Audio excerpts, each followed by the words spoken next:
കൊല്ലത്ത് വാഹനത്തിൽ കടത്തിയ 5 ലക്ഷം രൂപയുടെ വ്യാജ സിഗരറ്റുമായി യൂത്ത് ലീഗ് നേതാവ് ഉൾപ്പെടെ 2 പേർ പോലീസിന്റെ പിടിയിൽ. ഉമയനല്ലൂർ സ്വദേശി സുധീർ കൂട്ടാളി, വള്ളത്താങ്കൽ സ്വദേശി നൌഷാദ് എന്നിവരാണ് പിടിയിലായത്. കൊട്ടിയം പോലീസ് പ്രതികളുടെ അറസ്റ്റ് രേഖപ്പെടുത്തി. ITC കമ്പനി അധികൃതർ കൊട്ടിയം പോലീസിന് നൽകിയ പരാതിയെ തുടർന്നായിരുന്നു അന്വേഷണം.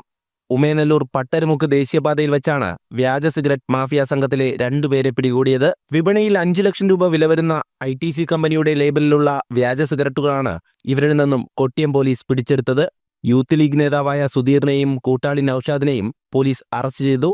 ഇവരുടെ വാഹനവും കൊട്ടിയം പോലീസ് കസ്റ്റഡിയിലെടുത്തു. ITC കമ്പനിയുടെ ഗോൾഡ് ഫ്ലേക്ക് എന്ന ബ്രാൻഡിലുള്ള സിഗരറ്റിൻ്റെ വ്യാജ പതിപ്പ് കൊട്ടിയം പ്രദേശത്ത് കച്ചവടം നടത്തുന്നതായിട്ട് 3 ദിവസം മുമ്പേ ITC കമ്പനി അധികൃതർ ബഹുമാനപ്പെട്ട കൊല്ലം സിറ്റി കമ്മീഷണർക്കും അതോടൊപ്പം കൊട്ടിയം പോലീസ് സ്റ്റേഷനിലും പരാതി നൽകുകയുണ്ടായി. ഈ പരാതിയെ കിട്ടിയതിനെ തുടർന്ന് കഴിഞ്ഞ 2 ദിവസമായി അന്വേഷണങ്ങൾ നടത്തി വരികയാണ്. ഈ അന്വേഷണത്തിന് ഒടുവിലാണ് ഇന്നലെ രാത്രി 9 മണിയോടുകൂടി കൊട്ടിയം പട്ടണമുക്കിൽ വെച്ച് ഒരു ഇക്കോ വാനിൽ കടത്തിക്കൊണ്ടുവരികയായിരുന്ന 5 ലക്ഷം രൂപ മാർക്കറ്റ് വാല്യൂ വരുന്ന സിഗരറ്റ്, വ്യാജ സിഗരറ്റ് കൊട്ടിയം പോലീസ് പിടിച്ചെടുത്തത്. ഇതിനെ തുടർന്ന് 2 പ്രതികളെ അറസ്റ്റ് ചെയ്തിട്ടുണ്ട്.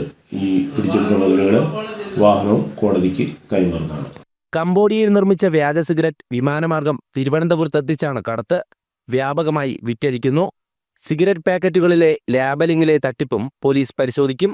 കൊട്ടിയം SHO പ്രദീപ്, SIമാരായ നിതിൻ മുരളി, മിഥുൻ, CPOമാരായ സന്തോഷ്, ലാൽ, ശംഭു എന്നിവർ ചേർന്നാണ് പ്രതികളെ അറസ്റ്റ് ചെയ്തത്.